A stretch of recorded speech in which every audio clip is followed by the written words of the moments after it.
기도하겠습니다. 사랑과 은혜 하나님, 출애굽 성막을 묵상하며 우리를 향한 하나님의 사랑을 생각해 봅니다. 하나님의 말씀이 깨달아지는 은혜를 이 새벽 허락하시고 우리가 살아가는 삶의 자리 가운데 살아 역사하시는 하나님의 은혜를 경험하는 오늘 하루를 보낼 수 있도록 은혜 허락하여 주시옵소서. 감사합니다. 예수님의 이름으로 기도드립니다. 아멘. 오늘 말씀은 출애굽기 39장 22절부터 43절까지입니다. 출애굽기 39장 22절부터 43절까지입니다.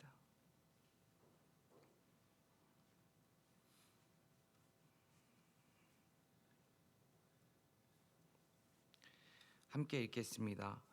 그가 에봇 받침 긴 옷을 전부 청색으로 짜서 만들되 그 옷의 두 어깨 사이에 구멍을 내고 갑옷깃 같이 그 구멍 주위에 깃을 짜서 찢어지지 않게 하고 청색, 자색, 홍색 실과 가는 배실로 그 옷 가장자리에 성류를 수놓고 순금으로 방울을 만들어 그 옷 가장자리로 돌아가며 성류 사이사이에 달되 방울과 성류를 서로 간격을 두고 번갈아 그 옷 가장자리로 돌아가며 달았으니 여호와께서 모세에게 명령하신 대로 하였더라.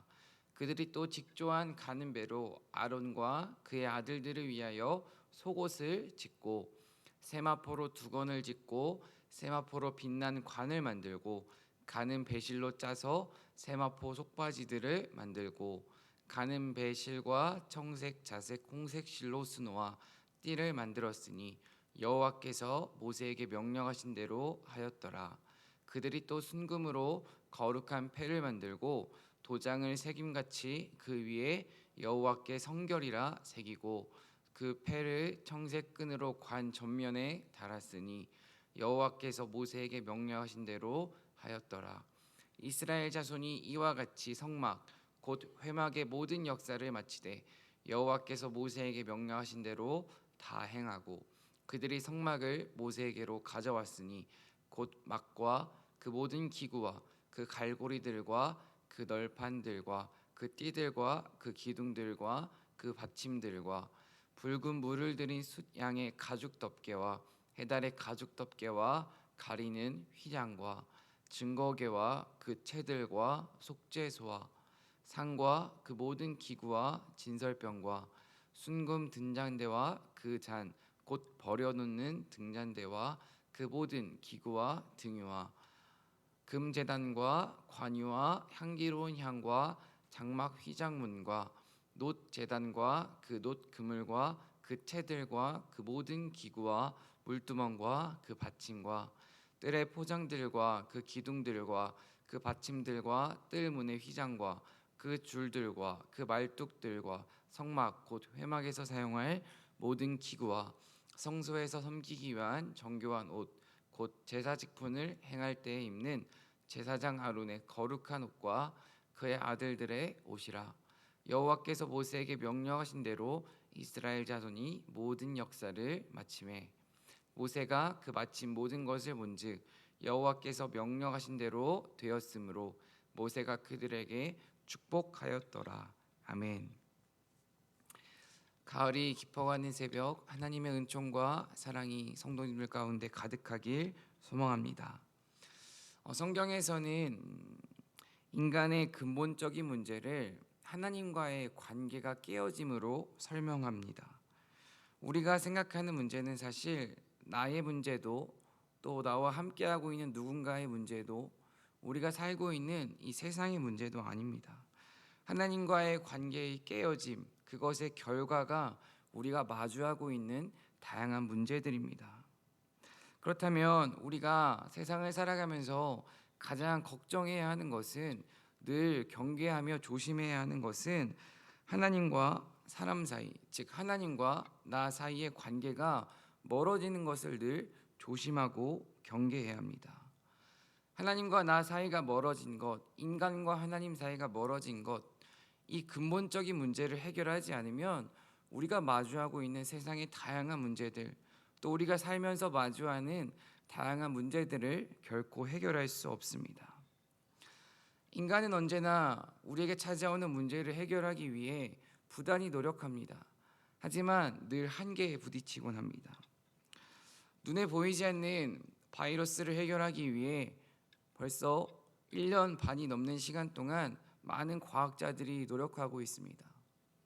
21세기 아무리 발달한 사회를 살고 있을지라도 우리는 눈에 보이지 않는 그 바이러스라는 코로나라는 문제를 온전히 해결하지 못하고 있습니다.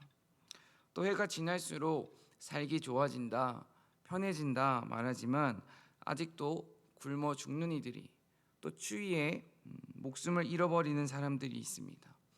부익부, 빈익비 현상은 시간이 지날수록 더 깊어지고 있습니다. 불평등의 문제는 여전히 우리의 힘으로 해결하지 못하는 사회의 문제입니다. 또 우리가 살아가면서 다양한 사람들을 만납니다. 관계의 문제를 해결하기 위해 내 나름대로 이런저런 노력도 해보고 내 진심을 보여주기도 하지만 때로는 그것으로 인하여 관계가 더 엉클어질 때가 있고 깨져버리기도 합니다. 그렇다면 다시 처음으로 돌아가서 우리 인간의 근본적인 문제의 원인은 하나님과 관계의 깨어짐에 있다 했습니다. 그것에 대해 우리가 살펴보고 있는 이 출애굽기는 특별히 성막을 통해서 그 관계의 깨어짐의 문제를 해결할 수 있다 말합니다. 이제 출애굽기 성막이 완성되었습니다. 이 성막이 완성되기까지는 적어도 5개월이 넘는 시간이 들었습니다. 이스라엘 백성들은 이 성막에 들어가는 물건이라면 하나님이 말씀하신 대로 정성을 다해 만들었습니다.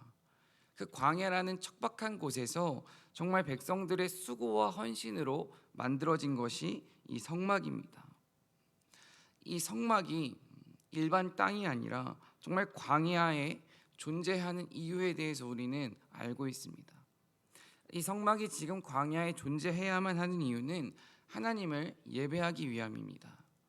하지만 오늘은 우리가 한 가지 더 살펴보기를 소망합니다. 성막의 가장 깊은 곳에는 지성소가 위치해 있습니다. 지성소에 들어가기 위해서는 제사장이 몸도 마음도 거룩하게 준비해야 하고 구별된 사람만이 들어갈 수 있습니다. 그렇다면은 성막의 가장 깊은 곳, 그 지성소 안에 있는 물건이 어떤 것입니까? 그 지성소에는 십계명이 있습니다. 십계명은 하나님과 이스라엘 백성 사이에 하나님께서 직접 약속하신 언약이 기록되어 있습니다. 이 십계명은 사람이 쓴 것이 아니라 하나님이 직접 쓰신 것입니다.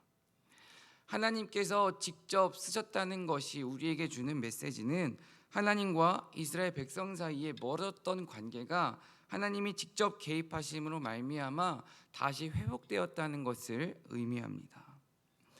성막이 담고 있는 중요한 메시지는 하나님을 예배하기 위함, 하나님께서 임재하시는 장소, 이러한 의미도 있지만 하나님과 이스라엘 백성들이 관계가 회복되었다는 증거라는 메시지도 이 성막 가운데에 담겨 있습니다.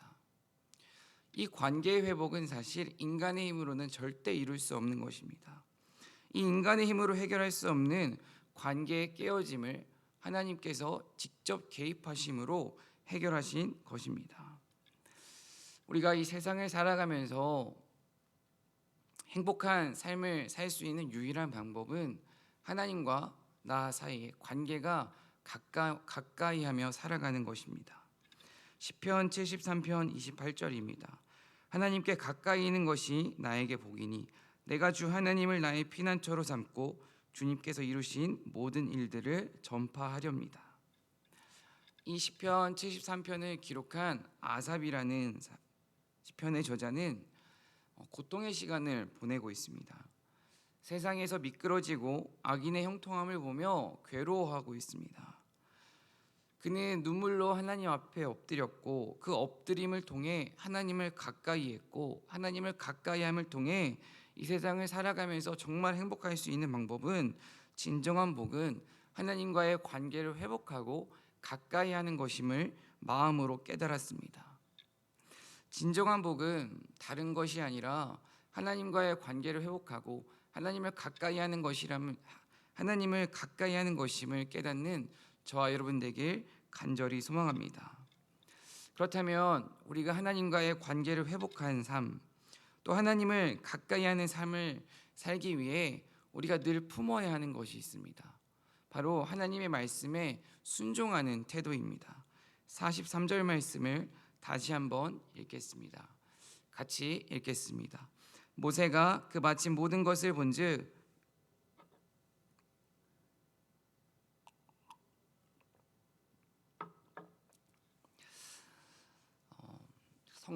성막다울 수 있었던 이유는 또 성막을 만든 백성들을 모세가 지금 마음껏 축복할 수 있었던 이유는 하나님을 향한 순종의 태도가 이스라엘 백성들에게 있었기 때문입니다. 하나님의 자녀도 하나님의 말씀에 순종할 때 하나님의 자녀답게 살아갈 수 있습니다.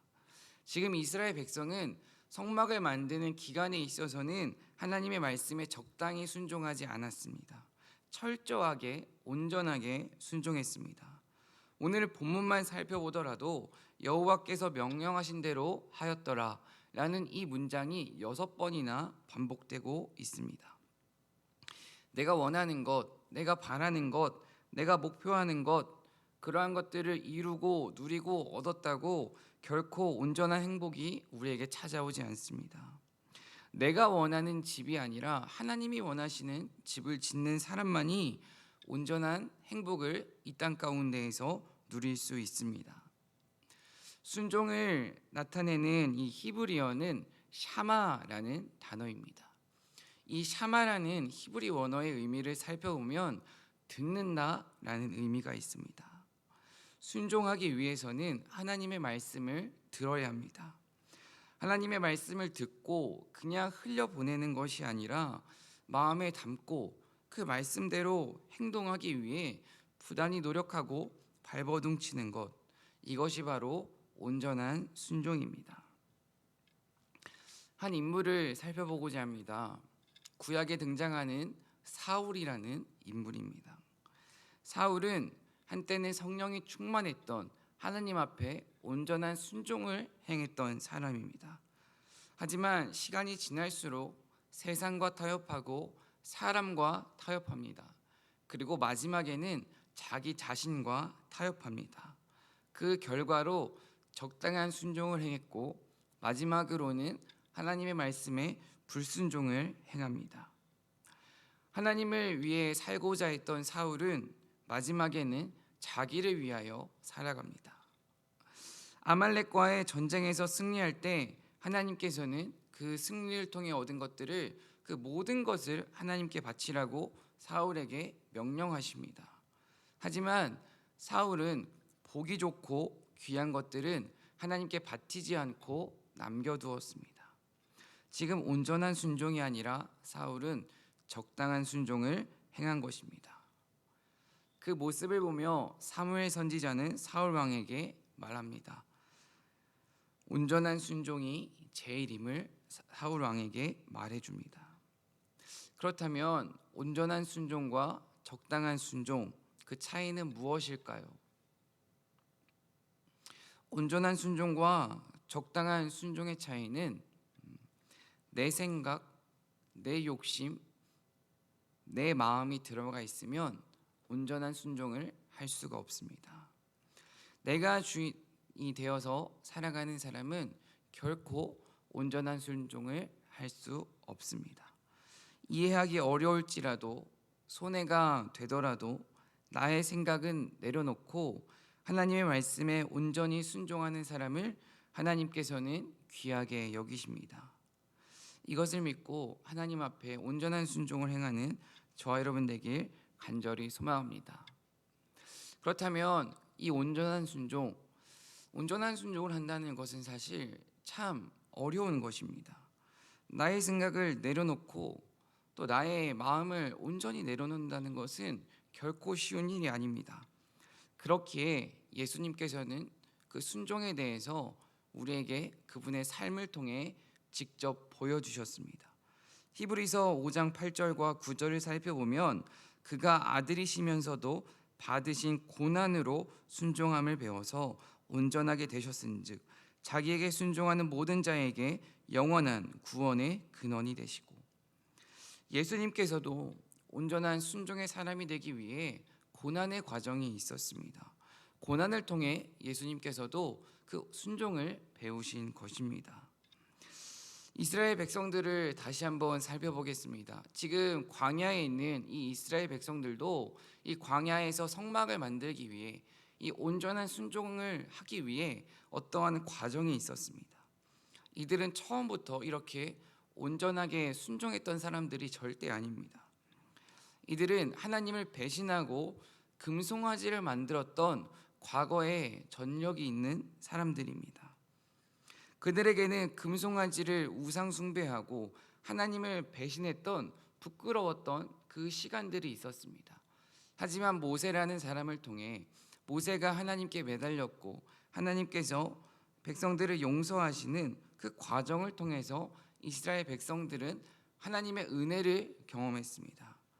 그리고 하나님의 은혜를 경험한 그 이스라엘 백성들은 지금 하나님 앞에 온전한 순종을 행합니다. 그 순종의 결과가 오늘의 성막인 것입니다. 온전한 순종의 사람이 되기 위해서는 나의 생각, 나 중심적인 태도를 버리는 것, 이것도 중요하지만 하나님께서 나에게 베풀어 주신 그 은혜들을 잊지 않고 내 마음 가운데 품고 살아가는 것이 매우 중요한 것을 알 수 있습니다. 그 많은 이스라엘 백성들이 내 생각을 주장하고 자기 중심적인 태도만 품고 살아갔다면, 하나님께서 베풀어 주신 그 은혜를 잊고 살아갔다면 이 성막은 그 척박한 광야 가운데에서 결코 완성될 수 없었습니다. 모세 또한 이집트에서 왕으로 살았던 사람입니다. 지금 광야에서 이스라엘 백성들의 리더로 살아가면서 자기가 이집트에서 배웠던 그 지식을 생각하고 이집트에서 살아왔던 경험을 내세웠다면 온전한 리더로 하나님 앞에 쓰임 받기란 어려웠습니다. 순종의 사람은 나는 죽고 예수로 사는 사람, 더 구체적으로 내 생각, 내 중심적인 태도를 버리고 살아가는 사람입니다. 오늘 말씀을 준비하면서 어제 저녁 한 가요가 생각났습니다. 가시나무라는 가요를 모두 알고 계실 것입니다. 그래서 오랜만에 그 가요를 들었습니다. 그 가시나무라는 그 가요 가사에는 이런 구절이 있습니다. 내 속에 내가 너무나도 많아 당신의 쉴 곳 없네. 우리의 생각, 우리의 계획이 너무나도 많으면 하나님이 우리 마음 가운데 쉬실 곳이 없습니다.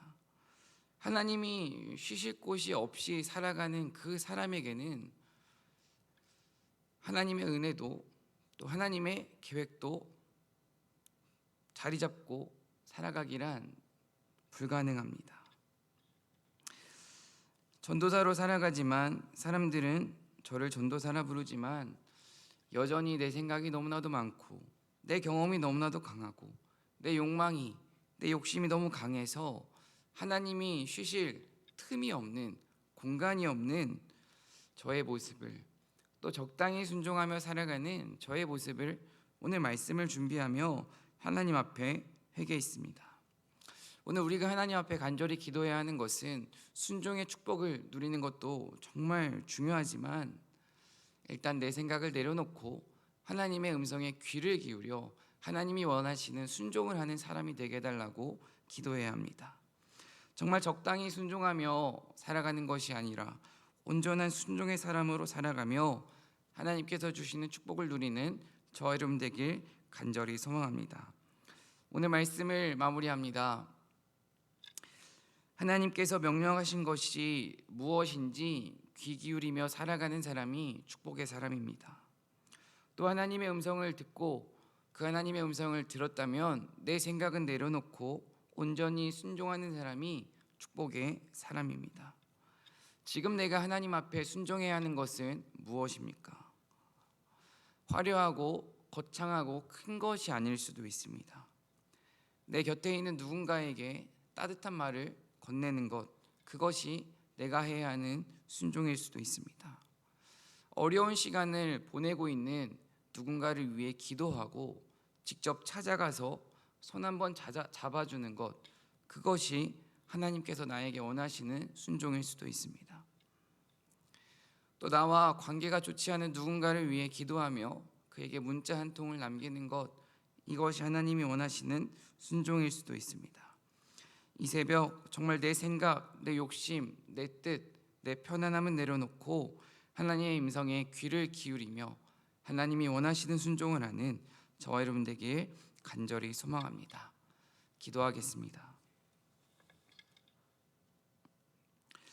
사랑과 은혜 하나님, 온전한 순종의 사람이 되길 소망합니다. 작고 큰 문제 앞에 먼저 하나님의 음성에 귀를 기울이게 하시고 듣고 끝나는 것이 아니라 듣고 행할 수 있는 믿음과 용기를 이 시간 허락하옵소서. 내가 지금 순종해야 하는 것이 무엇인지 깨닫게 하시고 온전한 순종을 통해 하나님이 주시는 복을 누리며 내가 받은 복을 곁에 있는 이들에게 나누는 사랑의 사람이 되게 하옵소서. 이 시간 귀한 예물 하나님께 드립니다. 간절한 기도 제목 위에 하나님의 위로와 믿음과 은혜를 허락하시고 기도의 간증을 고백할 수 있는 그 날을 기대하고 기다리며 끝까지 기도를 포기하지 않게 하옵소서. 오늘 하루도 나의 말과 생각 그리고 행동을 주관하실 하나님을 찬양합니다.